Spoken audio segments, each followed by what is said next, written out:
Monsieur le Président, 56 ans après qu'il les ait interprétés et à l'heure de traiter cette délibération, me reviennent les mots de Jean Tenenbaum, dit Jean Ferrat, dans Nuit et brouillard, afin de ne jamais oublier qui ils étaient et rappelant que non, le sang ne sèche pas vite en entrant dans l'histoire.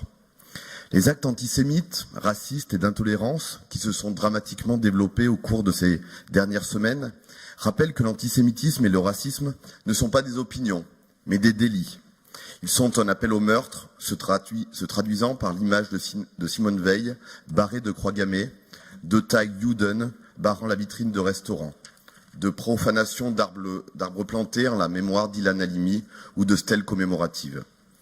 Tous ces actes font suite à l'horrible assassinat des enfants juifs de Toulouse et à la prise d'otages de l'Hypercacher. Au-delà de nos frontières, ce sont des actes d'une rare violence qui apparaissent, comme l'attentat le 15 mars dernier contre 2 mosquées en Nouvelle-Zélande. Nous partageons l'idée que la région doit jouer son rôle, car chacun de ces actes est une atteinte aux valeurs de la République et un coup grave porté aux libertés de tous les Français. Toute minorité doit être protégée. Nous ne sommes pas opposés à ce que les jeunes concernés le soient dans leurs déplacements, même si cette situation doit être transitoire et temporaire. L'ensemble des acteurs publics doit se mobiliser pour que ces situations ne s'inscrivent pas dans la durée, afin que toutes et tous puissent se rendre en toute sécurité au gymnase, à la piscine ou au musée dans le cadre de leurs déplacements scolaires, sans se sentir vulnérables en raison de son origine, de ses croyances ou de ses opinions. Nous renouvelons l'exigence d'une région qui encourage la connaissance, le dialogue et le vivre ensemble.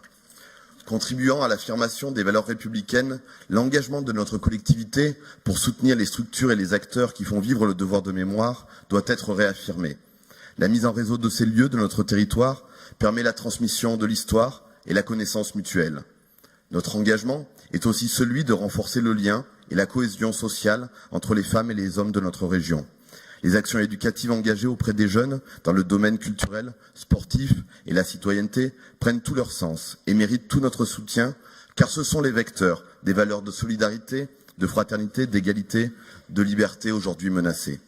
Nous n'accepterons jamais la banalisation de la haine.